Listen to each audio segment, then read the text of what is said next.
Hello students, welcome to economics Guruji once again. Chapter number 14 जो macro economics हम study कर रहे हैं, basic concepts of national income, इससे रिलेटेड 3 वीडियोस हम समझ चुके हैं, पढ़ चुके हैं।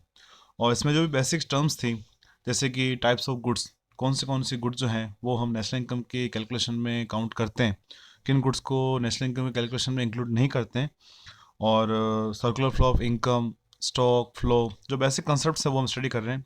इसी सीक्वेंस में आगे बढ़ते हुए इस वीडियो में हम अब समझेंगे कि और कौन कौन से ऐसे बेसिक टर्म्स हैं जो नेशनल इनकम के कैलकुलेशन में यूज़ होते हैं, और इस चैप्टर को फिनिश करेंगे। तो आई होप आपने उन तीनों वीडियो को देखा है, समझा है।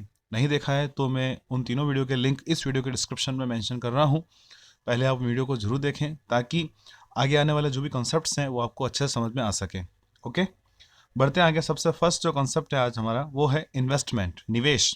इन्वेस्टमेंट क्या है? मतलब फर्म में जब भी पैसा लगाता है इंडस्ट्रियलिस्ट, या फर्म का मालिक जब भी पैसा लगाता है, या फिर एक पूरी इकोनॉमी में कंट्री की गवर्नमेंट जब इकोनॉमी में पैसा लगाती है, नया कैपिटल फॉर्मेशन करती है, उसको हम यहाँ पर इन्वेस्टमेंट कहते हैं।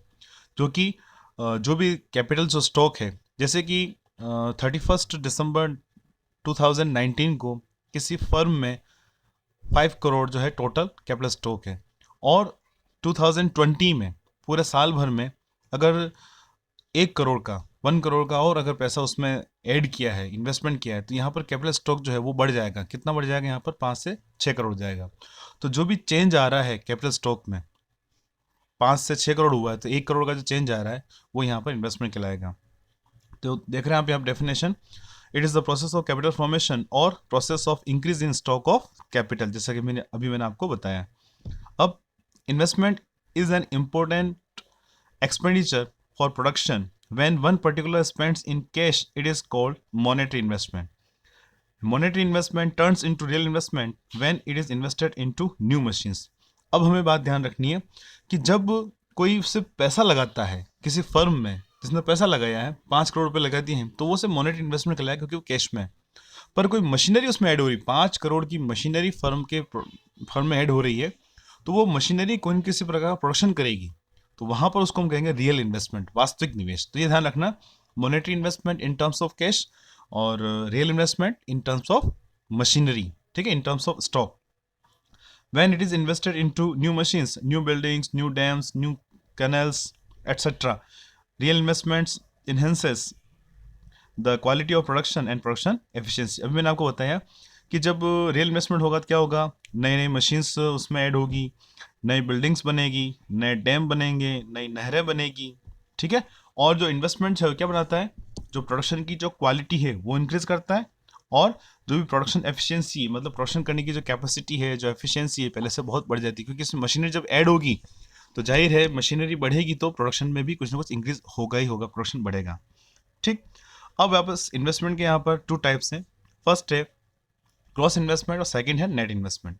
ग्रॉस इन्वेस्टमेंट क्या हो गया, टोटल जितना भी इंक्रीज हो रहा है, इंक्रीज किस में हो रहा है, कैपिटल स्टॉक में जितना भी चेंज है। जैसे कि मैंने एग्जांपल लिया, 5 करोड़ था वो बढ़कर 6 करोड़ हो गया, तो यहाँ पर 1 करोड़ जो इंक्रीज हो रहा है वो यहाँ पर कहलाएगा ग्रॉस इन्वेस्टमेंट। इसको कैसे फाइंड करेंगे, 6 - 5, जो भी यहाँ पर चेंज आया है, तो कुल मिलाकर जितना भी इन्वेस्टमेंट हो रहा है साल भर में, वो यहाँ पर ग्रॉस इन्वेस्टमेंट कहलाएगा। तो एज ए डेफिनेशन क्या हो जाएगा, increase in value of capital goods during a specific period is called gross investment, or expenditure on the purchase of fixed assets or an inventory during an year is called gross investment। जो भी fix assets purchase कर रहे हैं, machinery purchase कर रहे हैं, या फिर इन्वेंट्री स्टॉक में जो इंक्रीज हो रहा है, इन्वेंट्री स्टॉक क्या है, जो भी माल अनसोल्ड है या फिर सेमी फिनिश्ड है, फर्म जो होती है वो माल बनाती है, जरूरी नहीं पूरा पूरा माल मार्केट में बिक जाए, जो माल बच जाता है, ठीक है, वो, और साथ साथ जो भी रॉ मटेरियल जो पड़ा था फर्म के पास, वो सभी इन्वेंटरी स्टॉक कहलाता है, ठीक है। तो उसमें जो भी पैसा लगा हुआ है, साथ साथ फर्म ने एक साल भर में जो भी फिक्स एसेट्स परचेज की हैं, उसमें जितना भी पैसा लगाया, चाहे बिल्डिंग है, फर्नीचर है, वो सभी यहाँ पर ग्रॉस इन्वेस्टमेंट इंक्लूड करेंगे। तो इसका एग्जाम्पल क्या हो जाएगा, new dams, new buildings, new canals, new equipments for generation of efficiency, generation of electricity and electricity lines. ये जितने भी जो एग्जाम्पल्स हम दे रखे हैं, ये सभी यहां पर क्या कहलाएंगे, ग्रॉस इन्वेस्टमेंट कहलाएंगे। Okay, already in use machine, old houses, old dams and expenditure on repair and old canals are also included in gross investment या दोज इन्वेस्टमेंट। या जो भी मशीनरी पहले से यूज कर रहे हैं, ठीक है, या पुराने मकान है उनको रिपेयर कर रहे हैं, मशीनरी खराब हो गई उसको रिपेयर कर रहे हैं, नहरें खराब हो गई उनको रिपेयर कर रहे हैं, तो उसमें जो पैसा लग रहा है उसको भी यहाँ पर क्रॉस इन्वेस्टमेंट कहेंगे। तो फॉर एग्जाम्पल इसका क्या फॉर्मूला अपना सामने आ सकता है, नेट इन्वेस्टमेंट प्लस डेप्रिसिएशन, क्योंकि जितना भी इन्वेस्टमेंट होता है उसमें डेप्रिसिएशन वैल्यू भी इंक्लूड रहती है, ठीक है। तो यहाँ पर नेट इन्वेस्टमेंट प्लस डेप्रिसिएशन करेंगे तो हमें ग्रॉस इन्वेस्टमेंट मिलेगा। अब ये नेट इन्वेस्टमेंट क्या है वो आगे टर्म आएगी वो समझेंगे तब आपको अच्छे से, और डेप्रिसिएशन क्या है ये दोनों हम समझते हैं तो आप अच्छे से ये दोनों समझ में आ जाएंगे, ठीक है। तो ग्रॉस इन्वेस्टमेंट फॉर्मूला क्या हो जाएगा इसका, extra expenditure on the purchase of fix assets during the year plus expenditure on the inventory stock of the firm. एक साल भर में जितने भी फिक्स एसेट्स यूज कर रहे हैं वो प्लस इन्वेंट्री स्टॉक में जितना पैसा लगा हुआ है वो सभी यहाँ पर ग्रॉस इन्वेस्टमेंट होगा। ओके, अब इन्वेंट्री स्टॉक कैसे फाइंड करेंगे, closing stock minus opening stock. जैसे कि 31 दिसंबर को 5 लाख का माल पड़ा हुआ है जो नहीं बिका है, सेमी फिनिश्ड है, रॉ मटेरियल है, जो भी है, और 1 जनवरी को वो था 3 लाख का, तो चेंज कितना आया 2 लाख का, 5 माइनस 3 लाख, तो यहाँ पर जो 2 आएगा वो कहलाएगा 2 लाख जो है वो इन्वेंट्री स्टॉक होगा, चेंज इन इन्वेंट्री स्टॉक, तो वो हम यहाँ पे इसमें इंक्लूड करते हैं।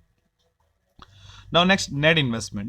नेट इन्वेस्टमेंट सिंपल सी टर्म्स है, जितना भी टोटल इन्वेस्टमेंट हुआ है उसमें अगर डेप्रिसिएशन की वैल्यू को हम यहाँ पर माइनस कर दें तो जितनी भी वैल्यू वास्तव में इंक्रीज हो रही है वो यहाँ पर नेट इन्वेस्टमेंट होगी, ठीक है, ये ध्यान रखना।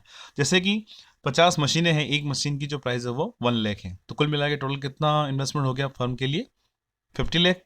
अब 5 मशीनें और ऐड होती तो क्या हो जाएगा 55 लाख, पर उस साल भर में जितनी भी 50 मशीनें थी उनको डेप्रिसिएशन हुआ, वो मशीनें साल भर चली, उनके पार्ट्स घिसे, उनकी वैल्यू डाउन हुई, तो डेप्रिसिएशन वैल्यू जितनी भी वो हम माइनस करेंगे तो बाकी जो बचता है, जैसे कि सपोज डेप्रिसिएशन वैल्यू 10 लाख है तो यहाँ पर जो एक्चुअल में इन्वेस्टमेंट रहेगा वो ओनली और 45 लाख ही होगा। ये ध्यान रखना कि नेट इन्वेस्टमेंट क्या होता है कि जब भी हम ग्रॉस इन्वेस्टमेंट में से डेप्रिसिएशन को माइनस कर देंगे तो हमें यहाँ पर नेट इन्वेस्टमेंट मिलेगा। अब नेट इन्वेस्टमेंट जो होता है वो वास्तव में कैपिटल स्टॉक में इंक्रीज को बताता है। अभी अपने एग्जांपल देखा कि यहाँ पर 50 से 55 हुए टोटल इन्वेस्टमेंट, पर डेप्रिसिएशन की वैल्यू 10 लाख थी तो ओनली कैपिटल स्टॉक से 45 लाख ही होगा। या फिर सपोज डेप्रिसिएशन की वैल्यू 10 लाख नहीं होकर से 2 लाख थी तो यहाँ पर क्या हो जाएगा 55 माइनस 50, ठीक, कितना है 5 लाख का, और 2 लाख का डेप्रिसिएशन है तो उस कंडीशन में 3 लाख, मतलब एडिशन सिर्फ कितना हुआ 3 लाख का ही हुआ, यानी 50 लाख से जो कैपिटल स्टॉक इंक्रीज हुआ वो 53 लाख ही होगा, 55 लाख नहीं होगा, ये ध्यान रखना है। तो डेप्रिसिएशन की वैल्यू को माइनस करने के बाद ही हमें पता चलता है कि एक्चुअल में कितना वैल्यू एडिशन हो पा रहा है, ठीक। फिर आता है डेप्रिसिएशन। अब डेप्रिसिएशन क्या है वो भी मैंने आपको शॉर्ट में बताया, इसको हम डिटेल में समझते हैं। डेप्रिसिएशन की वैल्यू को कैसे काउंट करते हैं, डेप्रिसिएशन होता क्या है, तो पहले समझते हैं डेप्रिसिएशन क्या है।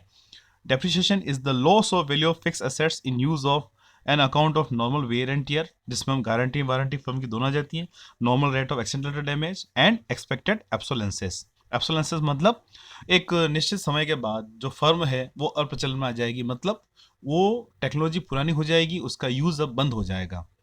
तो जितना भी फर्म के वेयर एंड टियर एक्सपेंसेस, मतलब फर्म जो गारंटी देती है वारंटी देती है उसमें फर्म का खर्चा होता ही है, या फिर फर्म की मशीनें यूज होती हैं, ठीक है, जिससे कि उनकी फिक्स एसेट्स में लॉस होता है। जैसे कि कोई बाइक है, बाइक साल भर चलती है तो जब भी उसका इंश्योरेंस रिन्यू होता है देखते हैं कि उसकी जो वैल्यू है वो कम हो जाती है, क्योंकि जब बाइक चली है साल भर तो उसकी वैल्यू काउंट होगी वो कम होगी पहले से, क्योंकि साल भर बाइक चली है तो उसके पार्ट्स घिसेंगे, उसकी वैल्यू यहाँ पर डाउन हो जाती है। तो जो भी मशीनरी होती है वो मशीनरी साल भर चलती है, उनके पार्ट्स घिसते हैं, उनकी वैल्यू अगले साल कम हो जाती है।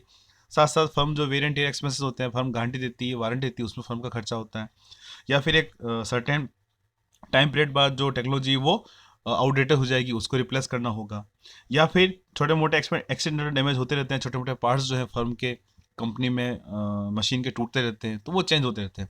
तो इन सब का एक इकट्ठा अमाउंट, एक टोटल अमाउंट जो होता है फर्म पहले डिसाइड कर लेती है। जैसे कि 5 लाख की मशीन है कोई, ठीक है, 5 लाख की मशीन है अब वो मशीन 10 साल तक चलेगी, 10 साल तक टोटल चलेगी, इसका मतलब हर साल 50,000 की वैल्यू यहाँ पर लॉस हो रही है। तो फर्म को वो 50,000 किस रूप में, एक्सीडेंटल डैमेज हो गया या फिर नई मशीन उसको वापस रिप्लेस करनी होगी, यानी 10 साल बाद उससे वापस मशीन जो है वो रिप्लेस करनी होगी, तो चाहिए वापस 10 साल बाद 5 लाख रुपए चाहिए। तो वह हर साल 50,000 रुपये निकलेगा, तभी तो वो 5 लाख रुपए वापस वो इकट्ठा कर पाएगा। तो कुल मिलाकर अपनी जो फिक्स एसेट्स उसको वापस पूरे से रिप्लेस करना या फिर उसको मेंटेन करना, तो फर्म को एक फंड की जरूरत होती है। वो फंड जो होता है डेप्रिसिएशन कहलाता है, मूल्यह्रास कहलाता है। ठीक, तो depreciation is also called consumption of fix asset, fix capital. It refers to the value of fixed capital as consumed in the process of production. During their depreciation, fixed assets needs to be replaced from time to time. मैंने भी आपको बताया कि time time जो ये depreciation value sorry जो assets वो change करनी होती है. Replacement of fix assets require a provision for fund. Generally this provision is estimated on annual basis. ठीक है, और ये जो फंड होता है वो हमेशा एनुअल बेसिस पर ही माइनस करती है फर्म. ठीक, तो डेप्रिसिएशन को कैसे काउंट करेंगे हम, जो भी ग्रॉस इन्वेस्टमेंट है उस नेट इन्वेस्टमेंट को माइनस कर दो, तो जो भी वैल्यू है वो यहाँ पर डेप्रिसिएशन कहलाएगी. सपोज ग्रॉस इन्वेस्टमेंट 55 लाख है और नेट इन्वेस्टमेंट सिर्फ 50 लाख ही है, तो यहाँ पर डेप्रिसिएशन की वैल्यू कितनी हो रही है यहाँ पर 5 लाख की, 5 लाख की. Okay, now next term is concept of domestic territory. अब जनरली हम बात करते हैं नेशनल इनकम की. नेशनल इनकम में डोमेस्टिक टेरिटरी में जो भी प्रोडक्शन हो रहा है वो हम काउंट करते हैं जीडीपी के रूप में. तो डोमेस्टिक टेरिटरी है क्या, यानी अपने देश की जो घरेलू सीमा है, डोमेस्टिक टेरिटरी मतलब घरेलू सीमाएं क्या है, वो हमें यहाँ पर देखना है. तो it means goods and services produced और economic activities undertaken in domestic territory. In this way economic activities performed outside the geographical boundary of the country are not included in domestic territory. मतलब बात क्या आ गई कि country की जो geographical boundaries हैं, चाहे वो वाटर बॉडीज हो या लैंड बॉडीज हो, वो जो भी जोग्राफिकल बाउंड्रीज हैं वो सब यहाँ पर डोमेस्टिक टेरिटरी कहलाएगी. यानी जो भी इकोनॉमिक एक्टिविटी कंट्री की बाउंड्रीज में हो रही हैं, जनरेट हो रही हैं, उन सभी को हम डोमेस्टिक टेरिटरी में इंक्लूड करेंगे. तो कौन कौन सो किस किस को हम इसमें इंक्लूड करते हैं, आगे कुछ पॉइंट दे रखें. First, territory lying with in the political frontier including terrestrial water of a country. मतलब अपने कंट्री की जो सीमाएं है वो तो हम काउंट करेंगे, साथ साथ कंट्री के जो वाटर बॉडीज, सपोज अपने इंडिया का जो साउथ वाला पार्ट अपन लेते हैं, है ना, अपने ये पार्ट लिया, तो यहाँ पर आप देख रहे हैं कि इंडिया के इधर ये जो पूरा वाटर बॉडीज है, तो इसमें भी अपनी कंट्री कुछ बाउंड्रीज हैं वाटर बॉडीज में, वो भी डोमेस्टिक टेरिटरी में इंक्लूड करेंगे.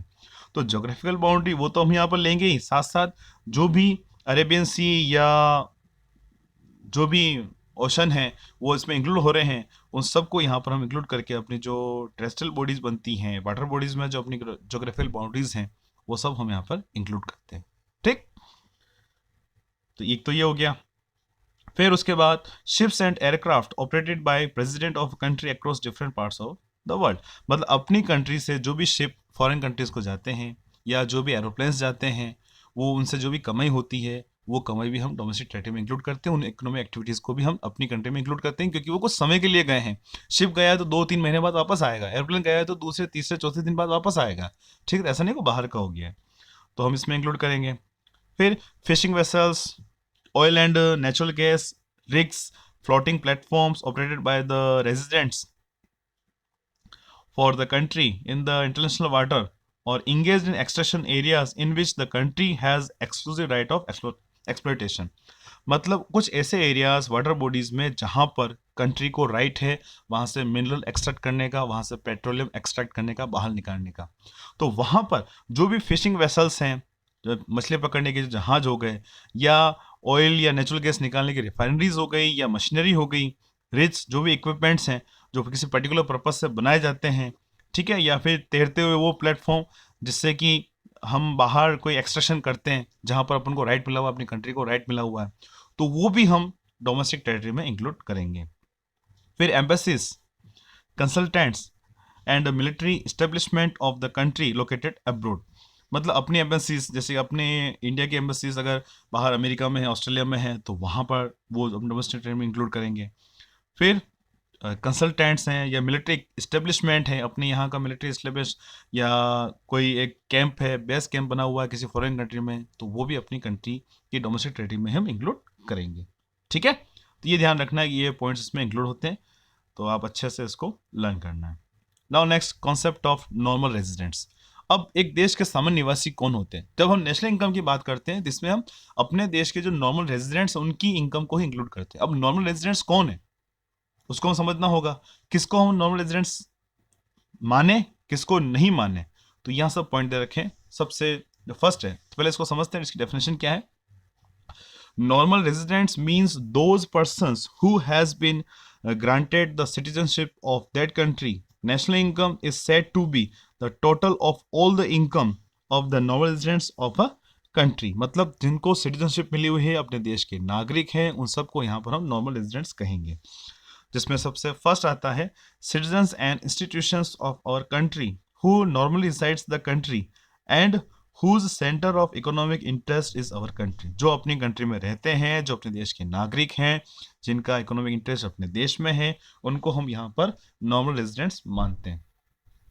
फिर citizens of other nations who continue to live in our country beyond a period of 1 year. मतलब जो 1 साल से ज़्यादा जो बाहर के हैं, विदेशी हैं, फॉरेनर हैं, जो 1 साल से ज़्यादा अपनी कंट्री में रह रहे हैं, जिनका इकोनॉमिक इंटरेस्ट जो है अपनी कंट्री में बन चुका है, उनको भी हम यहाँ पर नॉर्मल रेजिडेंट्स में इंक्लूड करेंगे, ध्यान रखिएगा। फिर citizens of our country working in international organisation like World Bank, IMF और foreign embassies located in our country to it non residents located in our country. मतलब अपनी कंट्री के जो पर्सन्स कहीं बाहर काम कर रहे हैं, चाहे वो IMF में काम कर रहे हैं, वर्ल्ड बैंक में काम कर रहे हैं, या फिर फॉरेन एम्बेसीज में अपने पर्सन्स हैं, अपने इंडिया के सिटीजन्स हैं, वहाँ काम कर रहे हैं, जो कुछ समय बाद वापस अपने इंडिया में आएंगे। ऐसा नहीं कि 2 साल तक वहाँ पर उन्होंने काम किया, 3 साल तक उन्होंने काम किया तो वो वहाँ के पर्सन हो गए। जनरली 1 साल हम मानते हैं, 1 ईयर मानते हैं, परंतु वो वापस अपनी कंट्री में रिटर्न होंगे। इस कंडीशन में वो पर्सन जो बाहर किसी सर्टेन पर्पज से बाहर काम कर रहे हैं, नौकरी कर रहे हैं, तो वो भी अपनी कंट्री के नॉर्मल रेजिडेंट्स ही होंगे। Okay, contrary to it non residents are. अब इसके विपरीत, इसके हम अपोजिशन में देखें तो किस किस को हम नॉर्मल रेजिडेंट्स में इंक्लूड नहीं करेंगे। सबसे फर्स्ट है दोज फॉरेनर्स।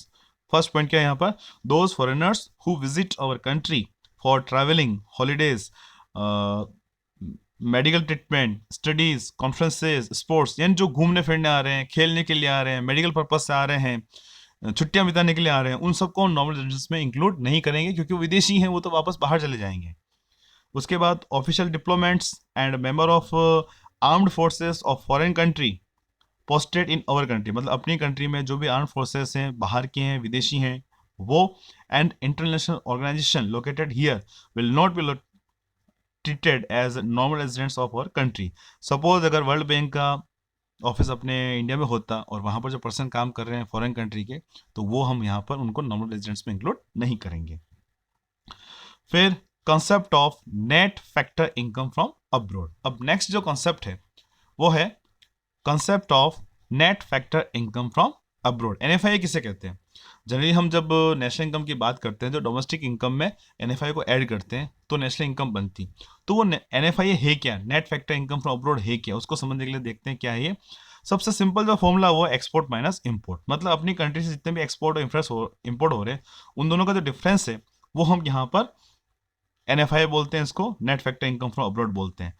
पर बात ये आती है कि इसका फॉर्मूला क्या बनता है। जनरली एक्सपोर्ट माइनस इंपोर्ट तो लेते हैं, पर बेसिक जो इसका फॉर्मूला है वो क्या बनता है, वो हम यहाँ पर सामने है कि NFI is equal factor income from abroad by the normal residents. मतलब अपनी कंट्री के पर्सन जो बाहर रह रहे हैं, ये पैसा कमा कर यहाँ भेज रहे हैं, वो minus factor income of non residents in the domestic country. मतलब अपनी कंट्री में जो भी पर्सन रह रहे हैं, जो फॉरेनर है, वो पैसा कमा रहे हैं, वो इन दोनों का डिफरेंस। सपोज अपने पर्सन जो बाहर रह रहे हैं फॉरेन कंट्री में 100 करोड़ रुपए कमा रहे हैं, और इसमें से क्या लेस करना है, जो फॉरेनर्स हैं जो अपनी कंट्री में रह रहे हैं, सपोज उन्होंने 80 करोड़ यहाँ पर अर्न किए हैं, तो हम यहाँ पर लेस कर देंगे। तो नेट अपन को कितना मिला, सिर्फ 20 करोड़। यानी अपनी कंट्री में आए 100 करोड़, गए 80 करोड़, डिफरेंस कितना है 20 करोड़। तो 20 करोड़ यहाँ पर क्या हो जाएगा अपने लिए, नेट फैक्टर इनकम हो जाएगा। Net factor income from abroad, विदेशों से प्राप्त होने वाली जो शुद्ध साधन आय है, NFI है, वो हम यहाँ पर 20 करोड़ एज्यूम करेंगे। Okay, now next and last concept of net indirect taxes. अब मार्केट प्राइस और फैक्टर कॉस्ट की जब हम बात करते हैं, आगे आएगा, तो उसमें देखते हैं कि NIT को कभी प्लस करते हैं, NIT को कभी लेस करते हैं। NIT होता क्या है, मतलब नेट इनडायरेक्ट टैक्सेस, वास्तव में शुद्ध रूप से टैक्सेस लगे कितने, तो जितने भी ग्रोस इनडायरेक्ट टैक्सेस है उनसे सब्सिडी को लेस कर दो, तो वो ग्रोस जो भी नेट इनडायरेक्ट टैक्सेस जो कॉन्सेप्ट है वो हमें मिल जाएगा। क्योंकि बहुत सी गुड्स पर क्या होता है, गवर्नमेंट टैक्स लगाती, बहुत सी गुड्स पर गवर्नमेंट सब्सिडी देती।